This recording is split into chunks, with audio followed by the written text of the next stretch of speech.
Olá pessoal do meu canal, tudo bem com vocês?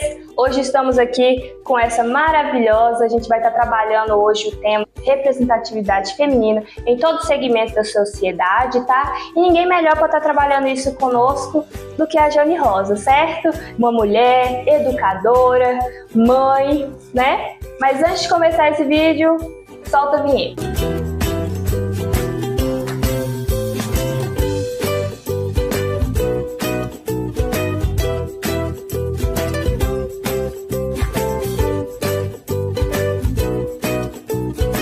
Primeiramente, gostaria de estar agradecendo por você ter aceitado o meu convite, de estar aqui participando desse podcast, falando desse tema tão importante para nós mulheres, né? E contando um pouquinho sobre a sua história, que é tão inspiradora. Para começar, eu queria que a senhora contasse um pouco sobre a sua história. Poderia? Primeiramente, muito obrigada, Johanna. É um prazer muito grande dialogar com você e com todas as pessoas que nos ouvem. Bom, eu sou Jane Rosa, professora de língua portuguesa e literatura, moradora de Matosinhos desde o dia que nasci, sou casada, tenho 3 filhos, casada há 36 anos, moro em Matosinhos, no bairro Estação. Sou também psicopedagoga, uma apaixonada pela literatura, pela poesia e principalmente com a minha terra natal, Matosinhos. Que ótimo! Você falou da sua história, terra natal. Você pode contar agora como que é essa sua história ligada com Matosinhos? Bom, a infância me fez vivenciar inúmeras coisas. A minha família sempre foi uma família extremamente participativa nas atividades da cidade, religiosas, sociais. Então, assim, a gente, quando eu nasci, em 1961, não tínhamos internet, eram brincadeiras de rua, brincadeiras na escola. Eu cresci estudando na Escola Estadual Visconde do Rio das Velhas. Depois fui ter aula na Escola Santa Terezinha com minha mãe, que era professora. Eu acabei terminando a 4ª série lá. Então a gente vivenciou muita coisa. A minha família também de Mocambeiro, sempre participei das manifestações culturais, do reinado, né? Hoje a gente chama de congado, mas desde criança, congado, a gente dizia reinado, carnaval, o Itamaraty Country Club tinha os blocos, e o circo, quando chegava na cidade, passava pela rua onde eu morava, que era Caio Martins. Tudo acontecia lá. Os barraqueiros de jubileu chegavam pela rua onde eu morava. O circo, os ciganos com suas roupas coloridas, e também o desfile de 7 de setembro e as coroações na igreja, né, do Senhor Bom Jesus, as procissões. Então, toda a minha vida são relatos de fatos que aconteciam na nossa cidade. E aí eu acho que essa mistura, esse brincar na rua, rua de terra, porque, Johanna, lembro-me que a Avenida Caio Martins só tinha asfalto de um lado, o outro era de terra e chão batido, cascalho. Então a gente brincava muito e tudo isso foi virando uma miscelânea de vivências, de memórias, e eu fui me apaixonando cada vez mais pelas questões culturais e principalmente pela nossa terra, Matosinhos. É uma história muito bonita que você tem com Matosinhos. Eu já entendo agora o amor que você tem pela população, pelas pessoas. Bom, você me falou de todas as suas profissões, fiquei até admirada, porque percebemos que é uma pessoa muito estudada, né, gente? Vocês viram. Eu queria que você contasse uma experiência sua marcante como educadora. Olha, como educadora eu tenho inúmeras experiências. Eu acho que uma só seria pouco. Olha, uma coisa que é marcante na minha vida é quando eu chego em algum lugar, que seja um consultório médico, que seja um supermercado, com alguém vem me atender e alguém diz assim: ô Jane Rosa, minha professora, ô Jane Rosa, você se lembra quando você me pediu para ler o livro tal? Eu não queria ler? Hoje eu me lembro disso. Quando alguém conta um caso pitoresco, isso me deixa muito feliz, porque a gente vê as pessoas adolescentes chegando com o cabelo penteadinho, cortadinho, com 11, 12 anos, quinta série, e depois surgem homens barbados, já com seus filhos. Ah, esse aqui é meu neto, meu Deus. Aí conta uma história, lembra de um trecho de uma aula da gente. Isso para mim é pitoresco, é gratificante, e eu também não vou deixar de dizer algo que foi extremamente marcante na minha vida enquanto educadora, foi vivenciar 3 anos no projeto Minas de Sonhos. E isso aí foi um diferencial na minha vida. Um projeto que Matosinhos participou, juntamente com mais 4 cidades, onde eu tive a oportunidade de lecionar e fazer aquilo que eu sempre gostei, que eram oficinas culturais e de conhecimentos para a vida do aluno. Nossa, gente, eu tô aqui como prova viva dessa história dela, tá? Eu fui aluna dela no Minas de Sonho, então realmente, longe que paro, quando eu vejo ela lá, eu falo assim: ah, ela já foi minha professora lá no Minas de Sonho, e também eu não esqueço o livro que eu li lá no projeto Minas de Sonho, que foi A Droga do Amor. Você lembra quando você passou? Sim, e A Droga da Obediência, foram 2. Aí esse, nossa, eu não esqueço, ele tem uma moral muito grande, muito significativa, e ele fez com que eu criasse um vínculo com a leitura. Hoje eu faço direito e é necessário ter esse vínculo com a leitura, então isso eu agradeço também a Jane Rosa por ela estar sempre dedicando, passando livro a gente, querendo que a gente faça ter mais conhecimento. Então, eu lhe agradeço muito. Muito obrigada. Bom, você pode me contar o que a sua família representa para você? Nossa, minha família é minha base, é meu tudo. Eu sempre digo que eu tenho 2 sóis na minha casa, que é o meu marido, meu filho Pedro, e 2 luas, que é a Paula Carolina e a Ana Carolina, minhas 2 filhas. E eu tenho astros maiores que hoje não estão ao meu lado, que é minha mãe, Olga Rosa, meu pai Aristeu, e meus irmãos, que é o Geraldo, o Marcos e o Francisco, o Chico da banda, o Chico da feirinha, Chico professor.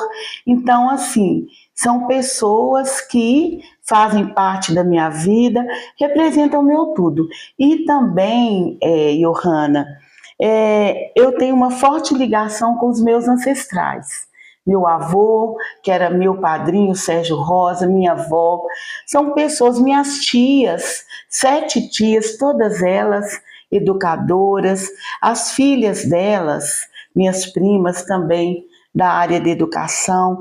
Então, assim, é um legado muito grande que eu considero a minha família, meus primos, que muitos deles não são da área de educação, mas todos eles exercem um trabalho muito digno e é um legado da nossa família. E é por isso que eu digo, família é tudo. É tudo. Minha família, eu não digo que eu não sei o que eu seria sem a minha família. Hoje, como você pode ver aqui, vocês não estão vendo, mas quem está aqui do meu ladinho aqui é minha assistente barra mãe, que está sempre me apoiando em tudo. Então eu falo para vocês, gente, valorize a família de vocês, porque não vai ter outra pessoa no mundo que vai amar vocês tanto quanto a sua família.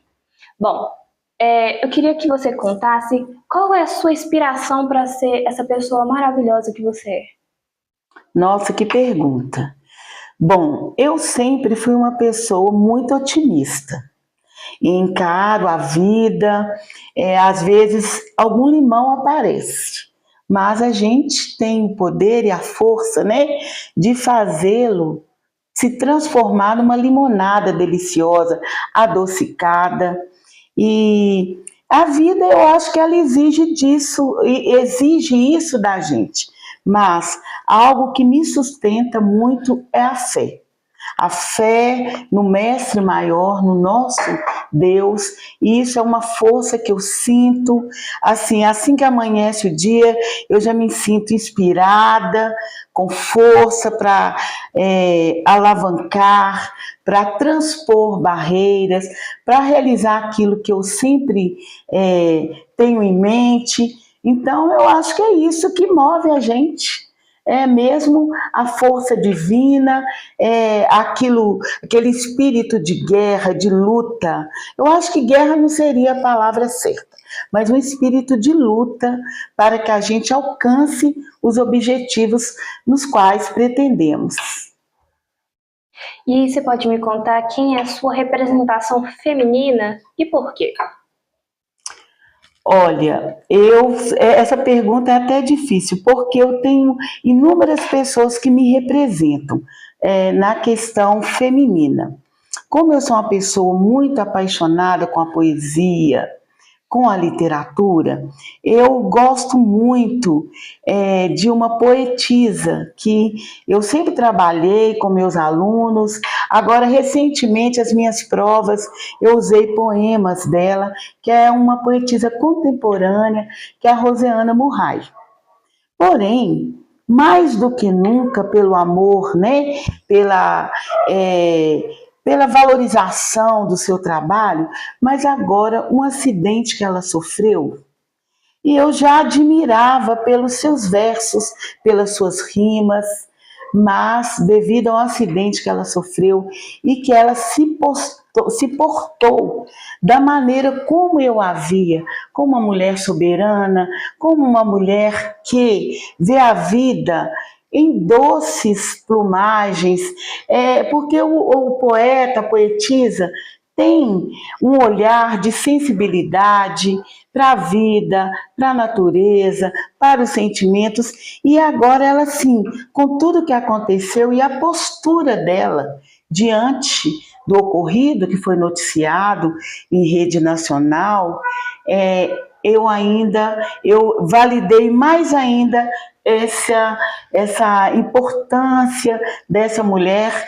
E também existem outras mulheres guerreiras na nossa cidade, na literatura. No momento eu estou lendo Conceição Evaristo, que é uma história também de uma mulher, a primeira a ocupar a Academia Mineira de Letras, a primeira mulher negra, não só pelo fato de ser negra, mas pela vida que ela teve morando, né, numa favela. Hoje a gente não usa o termo favela, a gente usa comunidade, mulher periférica. Mas no caso da Conceição Evaristo, a gente ainda diz favela porque essa favela se chamava Pendura Saia.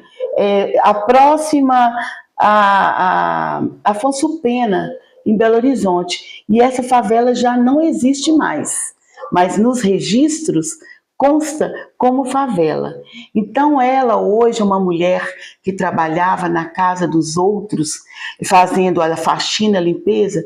Hoje ela é uma mulher formada, professora de universidade, com mestrado, com vários livros traduzidos por outros países, por vários países. E ela conta a história de vida vivida naquela comunidade onde era chamado favela. Então a Conceição Evaristo é uma mulher contemporânea que está aí e está nos dando um retrato, né? E eu também não vou deixar de falar da minha mãe, Olga. A minha mãe, Olga Rosa, foi uma professora. Então, primeiramente, a minha mãe.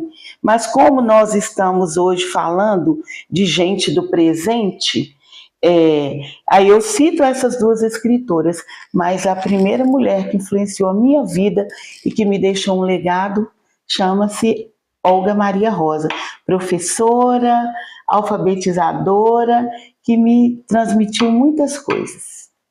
Melhor representação. Bom, o que te motivou a ser essa representação feminina no âmbito político? Nossa, bom, quando eu tinha 18 anos, assim que fiz os 18, eu fui chamada para candidatar. Tomei um choque. Porque eu sempre fui uma pessoa, até me chamavam de Aparecida, ainda chamam até hoje. Eu não me importo não, eu até gosto disso, porque na verdade eu sou Aparecida mesmo. Então, desde os tempos de quinta a oitava, na minha época eu não tinha nono ano, ensino médio, eu sempre fui líder de sala de aula. Mas não porque eu era a melhor aluna da sala. Eu era mais falante, extrovertida, então eu tinha uma liderança forte. E aí eu fui líder desde a sexta série até me formar no terceiro ano, magistério. Fui para a faculdade, fui para o DA da faculdade. Era a Universidade Católica de Minas Gerais, com extensão Pedro Leopoldo. Aí cheguei de Matozinhos, a única aluna, na época, no curso de letras, e tinha mais 2 ou 3 alunos em outras séries mais avançadas de outros cursos. E aí eu fui parar como secretária do DNA. Aliás, mito do DA, Diretório Acadêmico. E eu sempre fui muito assim, eu já trabalhei no Mobral, Movimento Brasileiro de Alfabetização. Meu Deus, eu estudava no Bento, fui ser voluntária a convite, trabalhei numa biblioteca como voluntária, então eu sempre exerci esses papéis, mas não naquela política partidária. E depois os anos foram se passando, e eu confesso, eu até já demonizei muita política. Então, mas o que me inquietou e que me fez pensar foi bem lá atrás, nos anos 80, quando eu comecei a participar enquanto educadora, professora, ainda fazendo outros cursos na universidade, curso de pós-graduação, eu comecei a participar dos movimentos Diretas Já. E eu senti a necessidade do povo escolher o seu próprio presidente. Porque até então, antes do Diretas Já, era aquele negócio, um general colocava um coleguinha seu, que aquele coleguinha indicava o compadre. E aí ficava aquela troca dessa forma. E eu achava aquilo o cúmulo do absurdo. E foi aí que eu comecei a sentir que a importância de se lutar pela política, pela igualdade, e aí já fiquei com aquilo na cabeça. Posteriormente, aí sempre cuidando da minha vida, sendo professora, criando os filhos, continuando sempre a estudar, porque enquanto educadores nós somos convidados, né, a estar ali buscando ensinamentos para a gente lidar com o público atual. E aí, assim que me aposentei, já comecei a pensar e acabei sendo convidada. E eu falei, agora eu vou aceitar o convite. E acabou dando certo, fui eleita e estou vereadora nesse momento. Um grande ganho para Matozinhos, né? Bom, a gente falou de muita coisa bonita agora, de muita parte histórica, de representação, mas umas coisas que muitas das mulheres podem passar, e eu gostaria de saber se você enfrentou por isso. Você já se sentiu menosprezada por ser mulher e negra? Olha, se eu disser que isso não é verdade, eu estaria mentindo. Porém, eu sempre tive uma garra, uma capacidade muito grande, eu acho que isso veio até da minha família, da minha mãe, do meu pai, de sempre dizer assim, vá, caminhe, vá à frente, faça valer seus direitos. Minha mãe sempre falava assim, ninguém vai pisar em você, a menos que você se deite. Então, ao longo da vida, quando já me aconteceu de sentir, de estar sendo menosprezada por ser negra, muitas vezes nem só pelo fato de ser negra, pela posição de estar economicamente menor do que alguém na luta, E também, até mesmo na política, a gente sente muito isso, que o fato de ser mulher costuma incomodar, porque nós sabemos que nós temos 53% de mulheres no eleitorado, mas o número de mulheres na política é muito restrito. Então, quando você sai do seu lugar e vai, as tentativas de te silenciar, de te ofender, para te fazer calar, chorar, porque tem-se uma concepção que a mulher é frágil, que se gritar com ela ou se der um tapa, ela vai encolher, vai chorar e não vai.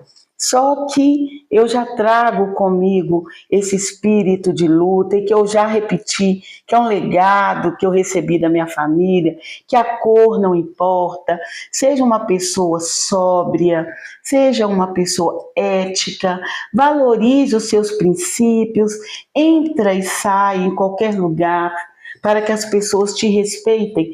Aí a cor não vai te diminuir. Minha mãe sempre, nas suas conversas, falava isso comigo, mantenha o seu cabelo sempre penteado. Isso eu não consegui fazer.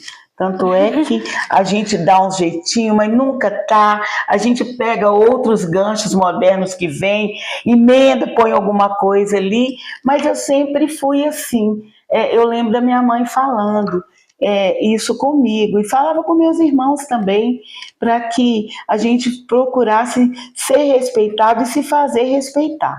Então, quando acontece essas questões de racismo, que já me aconteceu, ou mesmo de ser menosprezada na política, isso nunca me afetou. Porque eu tenho aquele negócio, eu vou, e às vezes eu me sinto mesmo um trator de esteira, indo e indo. Então, isso não é de me abater, não. E falando de não abater, de sempre correr atrás, de conquistar, vi que recentemente vocês ganharam um prêmio, né? Do projeto Climatério e Menopausa. Fiquei muito orgulhosa. Você pode contar um pouco mais sobre esse projeto? Olha, o projeto de lei Política Pública de Atenção ao Climatério e Menopausa, tudo começou assim. Eu saí de Matosinhos num dia de folga meu de escola e fui na Assembleia Legislativa participar de um encontro com deputadas, com vereadoras, e lá nesse encontro eu assisti várias palestras. Uma delas foi do grupo Menopausa Feliz de Belo Horizonte. Lá foi se falar de inúmeras doenças e ações que deveriam estar acontecendo com nós mulheres que nos encontramos no período de menopausa e climatério. E aí eu me vi representada entre aquelas mulheres. E já vim para Matosinhos, depois desse dia lá, com a cabeça fervilhando de ideias. E pensando nisso, cheguei a Matosinhos e fiz na Câmara Municipal uma roda de conversa com mulheres com esse tema. E aí a equipe de saúde participou. Gente, eu fiquei por entender que o que as nossas tataravós passaram para as nossas bisavós, que essas bisavós passaram para as nossas avós e depois para as mães, e que foi passado para mim, que na menopausa e nos períodos dos calores, né, que é o climatério, que tomássemos chá de folha de amora. E em pleno século XXI, no ano 2024, a gente ainda assim recorrendo a chás e com mais de 45 doenças que esse período traz para a mulher, eu fiquei assim, pasma, boquiaberta. Então foi aí que surgiu o projeto. E depois, qual não foi a surpresa? Além dele passar na Câmara Municipal, com apoio de todos os meus colegas vereadores, a prefeita sancionou a lei e veio uma surpresa. O SUS não tinha nenhum projeto nesse sentido, e aí, dos 5.000 e tantos municípios mineiros, só existiam 100 e poucos que tinham o projeto de criação de política pública de climatério e menopausa. E lá estava Matosinhos, com a lei sancionada. Então eu fui convidada a ir a Brasília, isso aconteceu entre os dias 4 e 6 de outubro de 2023. O projeto já estava acontecendo em Matosinhos, com a equipe de saúde, e aí eu fui para lá discutir essa política do nosso município lá em Brasília, para colaborar com a construção da política nacional. E agora, recentemente, no União de Vereadores do Brasil, tinha uma proposta de escrever projetos. E eu, no último dia, na última hora, resolvi escrever esse meu projeto. E qual foi a surpresa? Foi escolhido entre inúmeras cidades, né, e municípios do Brasil. Eu acabei recebendo o prêmio Destaque Nacional com esse projeto, que eu já digo que o prêmio não foi meu, mas de toda Matosinhos, de todos os vereadores que me apoiaram, da equipe de saúde e também do Grupo Menopausa Feliz de Belo Horizonte, onde tudo começou. Gente, é admirador, não é? Bom, com isso a gente consegue ver o quão é importante a representatividade feminina na área política, porque talvez se fosse outra pessoa não conseguiria ter esse olhar para nós mulheres, né? Bom, Johanna, eu queria só complementar uma fala que eu acho importante.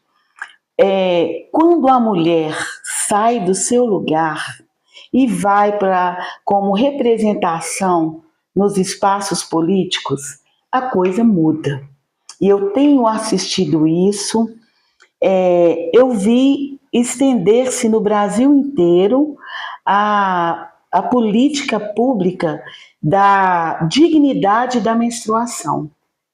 Isso não existia. O número de mulheres que estão indo agora para a política já trazem esse olhar para questões da saúde da mulher. E também nós temos a questão da violência contra a mulher. Cada dia as leis, né, estão sendo criadas, não só violência doméstica contra a mulher, mas projetos de violência política contra a mulher. A questão do climatério, da menopausa, a questão da fibromialgia, das mães atípicas. Projetos estão sendo criados para que essas mulheres tenham uma assistência, porque quem sabe da vida de uma mãe atípica é só quem convive ou assiste, às vezes de longe, a luta dela. Então, essa representação feminina na política é de extrema importância, porque assuntos e questões que não existiam antes, hoje elas estão sendo postas aí diante e sendo criadas leis que vêm favorecer as mulheres. Bom, Jane, que você faz 1000 coisas, a gente já sabe. Agora, o segredo que eu quero saber é como você consegue encarar projetos, trabalho, amigos, família, sem conseguir descer do salto. Conta aí o segredo para nós. Nossa, descer do salto. Olha, o meu saltinho é desse tamanhozinho. Eu nunca fui uma pessoa de usar salto alto desse tamanhozinho, mas o que acontece? Eu acho que a mulher já tem aquele quê de vaidade, mas eu acho que não é só a questão externa, a questão interna, ela é muito importante. Então, quando eu me arrumo, eu creio que eu estou pensando mais internamente. Mas, assim, estar bem, para que eu possa transmitir coisas boas, ser uma pessoa alegre, humorada, bem otimista, porque meu trabalho exige isso. O funcionalismo público é um trabalho que, se você está bem, você vai atender o outro bem. Enquanto pessoa, você entra no ônibus. Se você dá bom dia, boa tarde, você recebe de volta. Então, se aquilo ali faz a gente estar bem. Então, assim, eu sempre fui um pouco vaidosa, mas eu falo que eu nasci no país certo. Nós moramos num país de clima tropical e aqui tudo é muito diverso. Se você quer ter o cabelo com uma prancha, se você quer deixar seu cabelo todo afro, se você quiser colocar um mega como eu, e se você quiser deixar seu cabelo livre, solto, você gosta de roupa colorida, você gosta discreta, eu amo maquiagem, mas tem gente que não gosta. Então, eu acho que essa diversidade é que faz a gente ser gente. Cada um a seu jeito, cada um a seu modo, e é isso que encara a vida dessa forma. Eu gosto de me arrumar porque, para mim, eu me sinto bem. E aí, se eu estou bem, o meu ambiente vai estar bem, e eu acho que eu vou fazer o bem também. Eu não sei se é lá uma filosofia correta, mas é a que eu tenho para falar, é isso. Da ideia de diversidade é verdade. Hoje eu tô de chapinha, amanhã eu tô de cabelo cacheado, depois de amanhã eu tô de trança, e depois de amanhã você vai ver eu com o cabelão quase arrastando no chão. Porque eu sou assim, cada dia eu tô uma mulher diferente. Bom, você falou muito dessa importância de aparência. Por ser mulher, a gente consegue ver que tem uma cobrança maior em relação à aparência, né? Como que você lida com essa pressão de ser bonita, ter competência, mas ao mesmo tempo de ser bonita e competência, atender a todos com carisma e doçura, porque você é isso tudo, e todas as pessoas esperam isso de você. Como que você lida com essa pressão? Bom, primeiramente que eu nunca me vi bonita. Maravilhosa, gente, tá sendo modesta. O que eu acredito, eu gosto muito de conteúdo. Eu falo muito isso com meus filhos, até com os alunos. Primeiramente, a gente tem que ter conteúdo. E agora, se preocupar com a aparência, infelizmente, a nossa sociedade, ela é muito de excluir pessoas. Então, eu às vezes falo com meus alunos assim, vou contar aqui uma coisa, eu sempre volto na escola.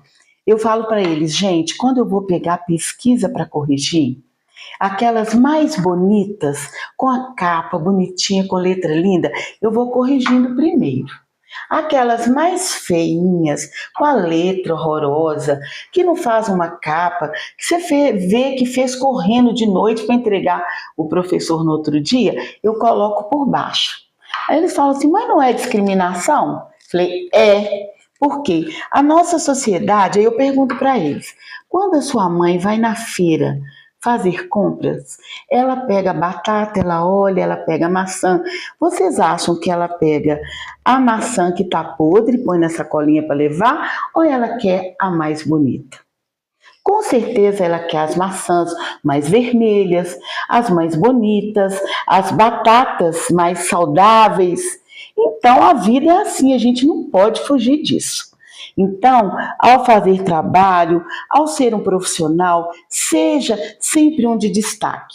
Onde você estiver, que seja na sua igreja, que seja na sua família, no seu trabalho, na sua escola, na sua vizinhança, seja alguém diferente, alguém que cumprimenta, que dá bom dia, porque as pessoas vão te ver diferente. Aí você já vai se tornar um cidadão que está acima. Não para menosprezar os outros, mas as pessoas vão te ver de uma forma diferente. Eu vejo a vida bem assim. Jane, agora eu quero que você reflita um pouco e diga para mim o que o seu eu de hoje diria para você de criança. Voltando aos meus tempos de criança, eu diria, Jane, fica mais. Demora mais tempo mexendo no quintal da casa, mexendo na terra, buscando bolinha de gude que já estava lá enterrada, 2, 3 anos, pedaços de boneca. Subiria mais vezes nos pés de jabuticaba, no pé de manga, porque eu sempre lia os livros que eram indicados numa galha que tinha lá que dava até para recostar no quintal da minha casa. E aí eu sentiria mais vezes o cheiro de bolo que era assado no sábado à tarde na minha casa, na casa dos meus pais. Gente, era um método.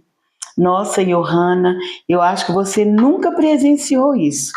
Minha mãe e minha avó, elas assavam o bolo e colocavam um pedaço de... uma tampa e punha brasa em cima. E fazia o bolo numa panela de ferro e punha a brasa em cima. Fazia um, depois fazia outro. Bolo de fubá com coalhada, e aquilo era um cheiro que é guardado nas minhas memórias afetivas até hoje. E também a minha rua, onde a gente brincava de queimada, abacate para comer de colher com açúcar, o suco de laranjinha que eu levava para a escola, e era um pão que minha mãe fazia, que tinha um cheirinho tão gostoso que ela colocava uma coisa que eu não esqueço, nem sei como fazer. Fazia ovo, e depois ainda fazia um pão também com canela, e eram umas coisas tão simples e tão deliciosas que hoje eu diria para o meu eu criança: ai, fica mais, demora mais, mas o tempo passa, como diz Cazuza, o tempo não para, dizia Cazuza. Olha, agora a gente vai fazer uma brincadeirinha de bate e volta. Eu vou dizer uma palavra, você vai responder com outra palavra para você, o que representa para você, tá bom? Pois não. Mulher. Mulher é força triunfal. Força. Representatividade. Quem sai do seu lugar e vai à frente mover ações. Deixa eu só explicar esse. Porque eu vejo que às vezes as pessoas ficam muito só teclando, reclamam, mas assim, quando alguém sai do seu lugar e vai para a representatividade, qualquer que seja, não precisa ser só na política. Eu acho isso assim fenomenal. Política. Necessária. Custei para entender isso. Preconceito. Coisa que gostaria que não existisse. Igualdade. Sonho e desejo de todos. Mãe. A minha. E eu creio que todas as mães, não existe nenhuma mulher igual. Cada um tem a sua mãe e a mãe é a única pessoa. E 3 palavrinhas, podcast da Johanna. Nossa, atitude. Chegou meu momento de brilhar, gente. Irreverência, gratidão. Que ótimo. Bom, mas antes de terminar, eu queria que você dissesse para todas essas mulheres maravilhosas que estão nos assistindo e que se inspiram em você, o que você tem a dizer para elas? Mulheres, nós somos diferentes. Mulher consegue fazer 5, 6, 7, 8 coisas ao mesmo tempo e fazem muito bem e ainda tem uma luz interna. Só o fato de ser mãe é um diferencial, e mesmo aquelas que não são mães, elas nascem diferentes, elas têm sobrinhos, elas têm um amor diferenciado para o mundo, para a vida, por si própria.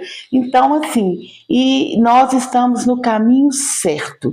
As mulheres estão ocupando espaços não ocupados anteriormente. Então, eu vejo mulheres aí, assim, saindo, desabrochando, saindo do casulo, não importa a idade. Saia do casulo. Essa é a minha mensagem a todas as mulheres. Saiam do casulo, transformem em borboletas. Bom, pessoal, esse foi nosso bate-papo de hoje. Novamente, Jane, eu lhe agradeço por ter aceitado o convite e abrir a porta da sua casa por me receber. Ficamos por aqui, pessoal, mas não saiam do vídeo ainda, tá? No finalzinho vai ter um bônus muito bacana para vocês, tá?